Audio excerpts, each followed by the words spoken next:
She touched the yellowed marriage paper every morning, yet on the day a dying Lakota scout collapsed at her door, that paper became a weapon stronger than any rifle.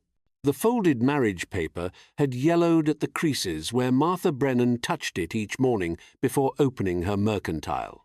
4 years since Thomas caught fever on the cattle drive to Abilene, and still she pressed the document flat against the counter, smoothing the witness signatures before flipping the closed sign to open.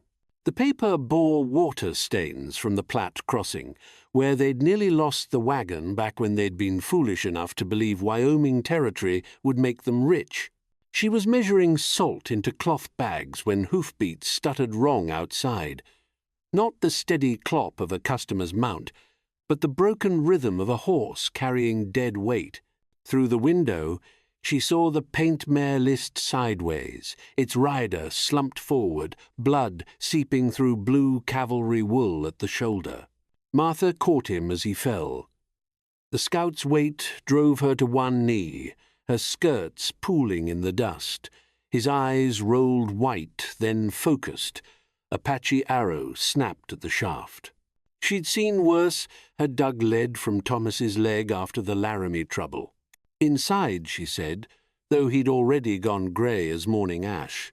The clock above the door read 6:47 when she laid him on the storeroom floor.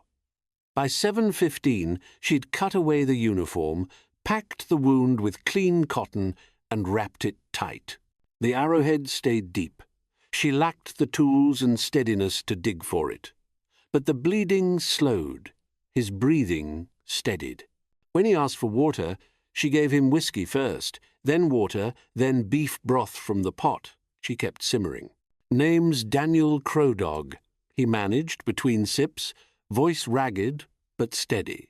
The surname startled her, not what she'd expected from a cavalry scout. Half Lakota, he added, watching her face for judgment. My mother raised me in a lodge by the Little Missouri, taught me how to follow elk by broken grass, how to hear water under frozen ground. She said the land always speaks if a man learns to listen. My father was Irish, came west with the army. He taught me letters, figures, the sound of bugles at dawn. I walk between both worlds, though neither claims me whole. He shifted, winced, pressed a hand to the bandage. The army pays me to read trail, to find what their white eyes can't see. But every season the pay grows thinner and the suspicion thicker. To them I'm Lakota first, scout second. To my mother's people I'm soldier first, son second. Some days, I don't know which name is mine. He tried to sit upright. She pressed him down gently, skirts brushing the floorboards. They'll come for me, he said, breath rough. My mother's people, they've followed my blood trail this far. Not a war party kin. They'll want me back. Martha counted 17 customers that morning, selling flour and coffee and lamp oil while checking the storeroom between each transaction. The sheriff stopped by for tobacco. She smiled, made change, mentioned nothing about the blood she'd mopped from her floorboards or the scout sleeping off whiskey and pain in her back room. At noon, young Timothy Hutchins burst through the door. Riders coming, Mrs. Brennan, Indians, least 40 of them. She was weighing sugar for Mrs. Olson. Her hands stayed steady. 40 doesn't sound right, Timothy. You count them yourself? Well, no. But Jimmy says lots of things. She tied off the sugar sack. That'll be 15 cents, Mrs. Olson. But through the window she saw them. A line of riders cresting the hill, moving slow as prayer toward town. She counted past 40, past 60. The sheriff was already mounting up, his deputy loading a scattergun. Martha walked to the storeroom. Daniel had pulled himself to sitting, sweat beading his forehead. They won't hurt anyone, he said. They want me back. Can you ride? No. He touched the bandage. Dark red seeped through. not for days. She heard her neighbours boarding windows. The Methodist minister was herding his flock into the church. Someone rang the school bell 3 sharp strikes, the signal for Indian trouble. Martha touched the marriage paper in her pocket. Thomas would have fetched his rifle. Thomas would have thought about the store, the stock, the savings in the cash box. Thomas was dead. Martha walked onto her porch as the riders entered Main Street. The lead warrior sat a bay stallion, his face painted in white clay and charcoal. She recognized something in his cheekbones, the set of his jaw. Daniel's kin. Had to be. Sheriff Morrison had positioned himself at the jail, rifle across his saddle. That's close enough. The riders stopped, silent. 100 of them now, maybe more. Warriors, yes, but also women, elders, children on smaller ponies. Martha saw the gaunt look of hard travel, the dust of many miles. They weren't a war party. They were a family. "They want the scout," the sheriff called to her. "You seen him?" Before she could answer, the lead warrior spoke. His English came careful but clear. "My sister's son. He is hurt." "He attacked an army patrol," the sheriff said. "They shot him running." The warrior's face didn't change. He scouts for the army 3 seasons. This season, they say he steals horses. He does not steal. They shoot anyway. Martha looked at the marriage paper in her hand. She hadn't realized she'd pulled it out.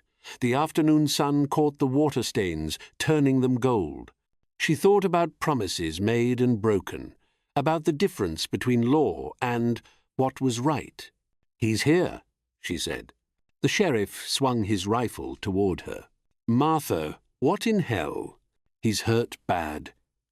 Arrow wound gone septic. He can't ride." She met the warrior's eyes. "But you can't take him either. Not yet." The warrior dismounted. Others followed.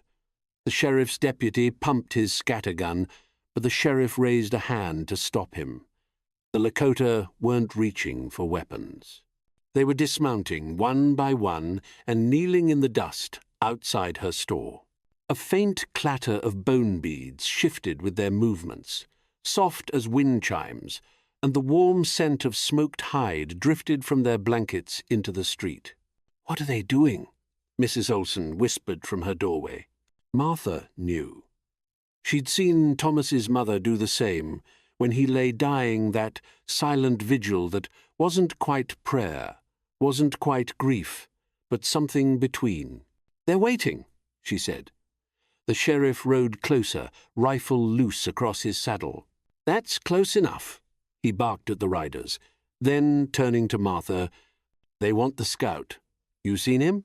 Martha felt the weight of the marriage paper in her skirt pocket, the blood drying on her storeroom floor.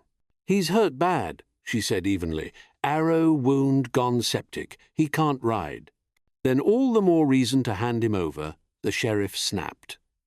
"Let the army deal with their own." She squared her shoulders.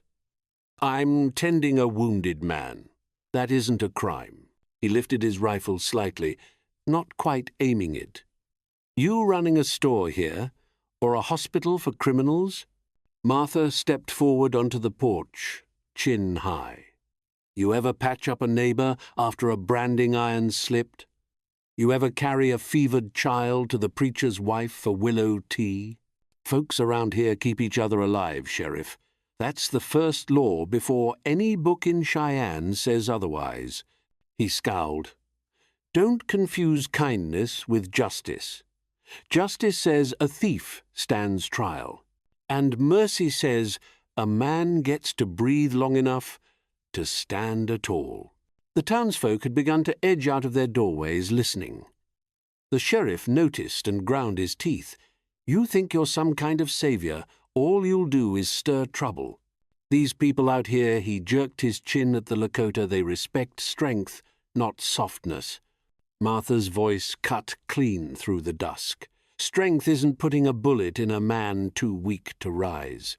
Strength is holding to what's right, when the easy choice is to look away." For a moment, silence. The sheriff's deputy shifted the scattergun, uneasy. Then the sheriff leaned down in his saddle, voice low but hard. "You tread a fine line, Martha Brennan. One more step, and you ain't just defying me, you're defying the law itself." She met his stare, unblinking.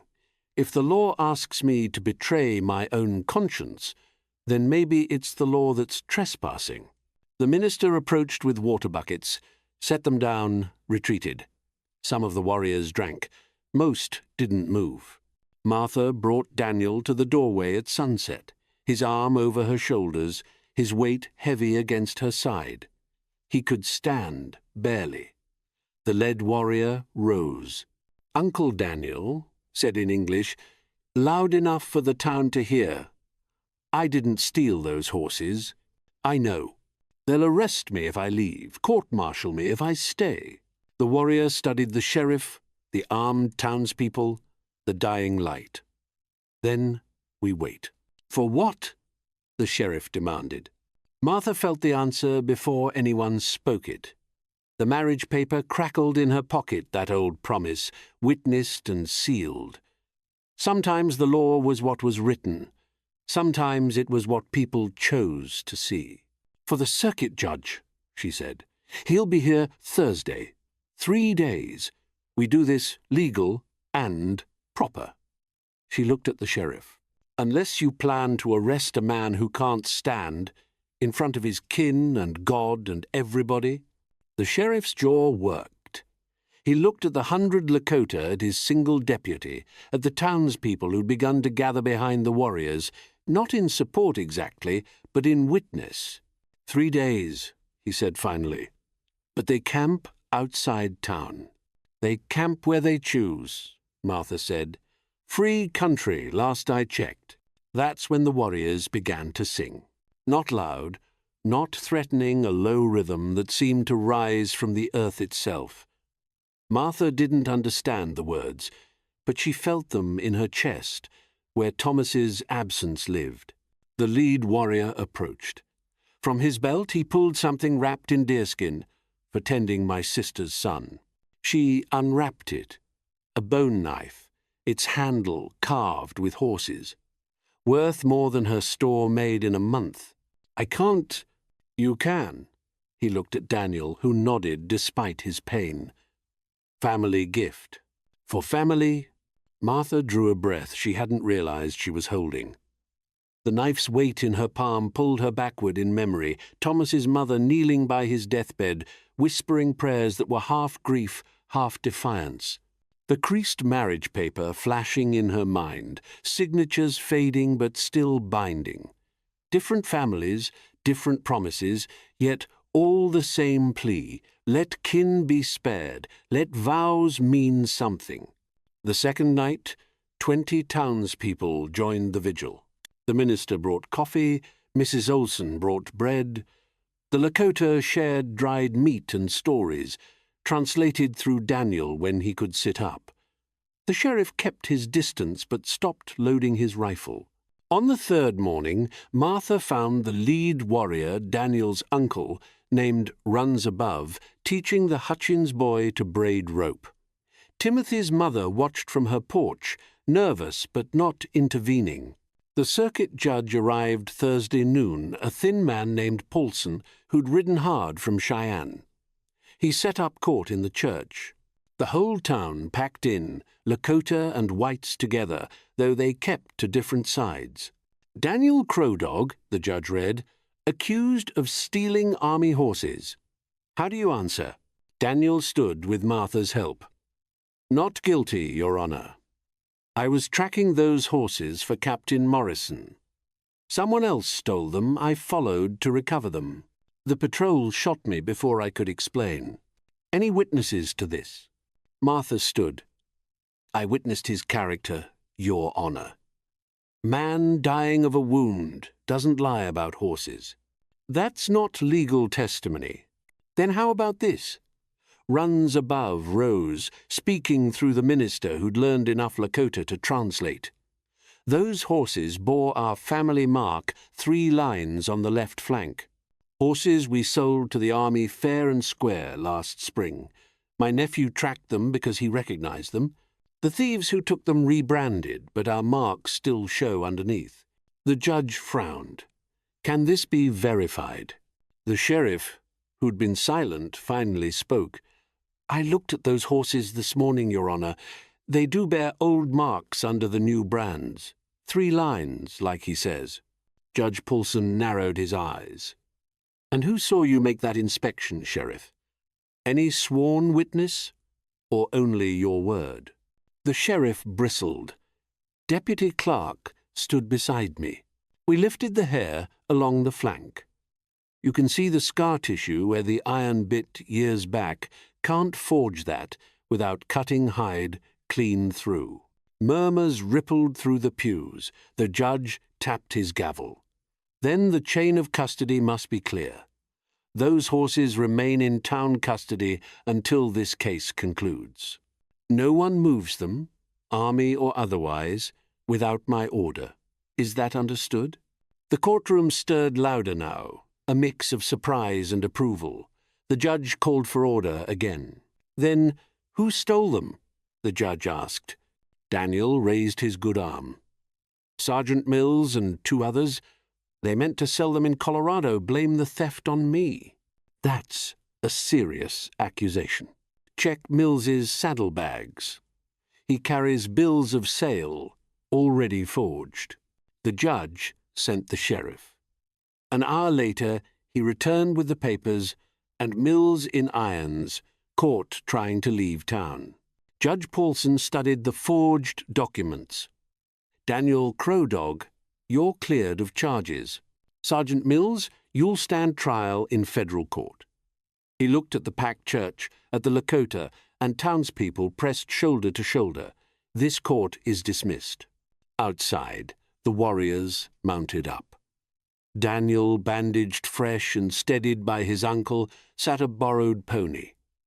The town lined Main Street to watch them go, not in fear now, but something approaching respect. Daniel stopped at Martha's porch. The knife? It's not enough payment. It's plenty. No. He reached into his saddlebag, pulled out a leather envelope from the army. My scout's pension. 3 months' worth. For the doctor who saved me. I'm no doctor. You are now. He grinned despite his pain. Town needs one. You've got the hands for it. Runs above raised his lance not in threat, but salute. The other warriors followed. 120 Lakota, honoring a white widow who'd chosen righteousness over safety. Martha watched them ride out, the bone knife heavy in her apron pocket. She pulled out the marriage paper, studied it one last time. The water stains had faded to almost nothing. The promises written there to love, honor, cherish, they'd meant them for each other, her and Thomas. But maybe promises could grow beyond their original borders, like water stains spreading past their first mark. She folded the paper, tucked it away, and went inside to clean the storeroom. Come morning, she'd hang a new sign, Martha Brennan General Goods and Medical Services.